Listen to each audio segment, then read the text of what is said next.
your character brings to the forefront an issue that most of us growing up have dealt with, having a single mom.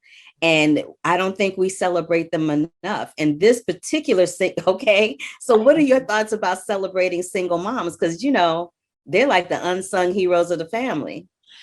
I could not say enough about that in season one, because this was actually the first time in my life that I had realized that, wow, so many people are walking around carrying the world. And I don't think we do enough to lift them up, to celebrate them, to check in, to say, what can I do? Because actually, season one, my children were very little. They were like 3 and 1. And I was just speaking to somebody else about this. I never really understood. Like, I always appreciated my parents. I was always very thankful for my parents. But when I had my own children, that went to another level.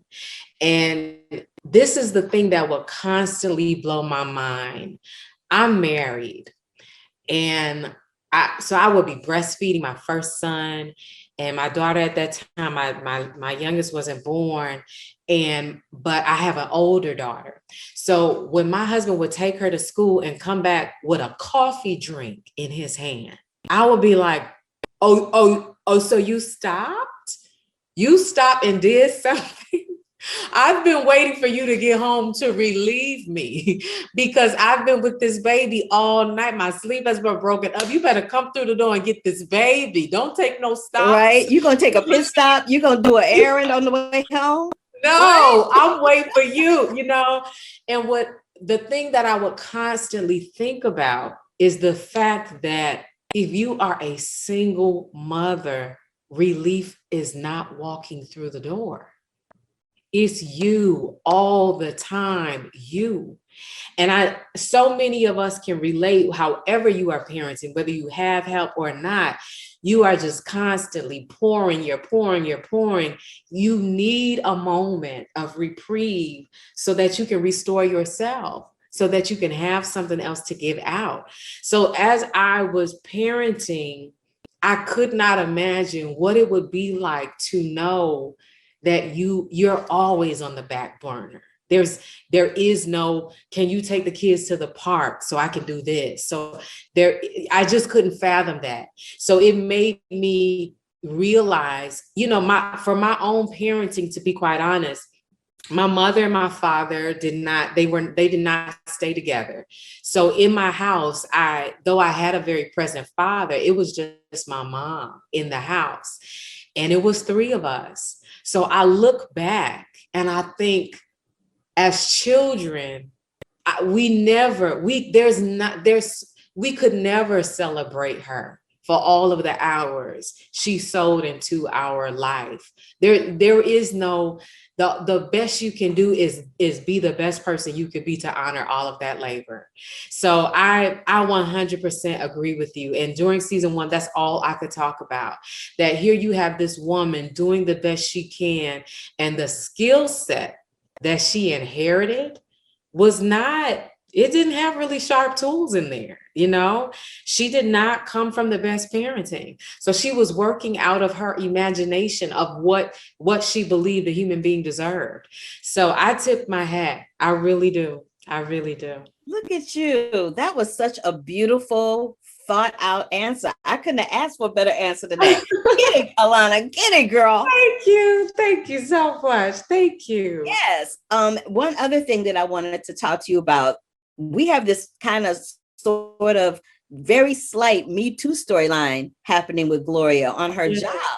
And it's just like, oh, okay, what's that going to look like?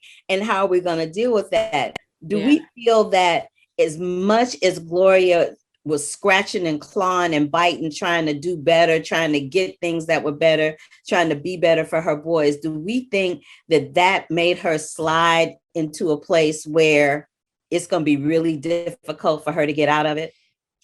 I think the most unfortunate thing about what the audience experience with Gloria when she was on her job is that that type of behavior was not even abnormal for Gloria. So I felt like the bigger disappointment for her was not that this man came all the way out of pocket and is wrong, and there's no justice for that for me. But now I have to go home and tell my son, who I told, don't you worry about anything, I got it, that I don't have a job. And now this little kid is thinking about how he's going to take care of a grown woman and another kid. So yeah, I think that that created a little bit of a tailspin. I know it did. I know it did. And you can see the beginning of that in episode 10 of season 1. You can see that. You can see it in, yeah. I think that women are always very strong have to be strong for all the wrong reasons. You know what I mean? We can't ever just live our life and go on about our day without worrying about how we say something, when to say something, how to do something, who's going to be offended, who's not going to be offended. You know what I mean? There's so many different things, especially as a Black woman in society, never mind in show business. We always have to be like this with one eye open, trying to figure out what's going to be the right way to navigate or not. So thank you so much for that answer. Well, Alana, I'm not going to take up any more of your time. This has been a lovely conversation. I'm such a huge fan of your work. I cannot get enough of you on this show. Your work is absolutely spectacular. And I'm really hoping that more and more people tune into this show on to see how wonderful you truly are. Thank you. Thank you so much. God bless you. I received that. Thank you. Yes, my pleasure. And I'll see you soon, hopefully. Okay. All right. All right.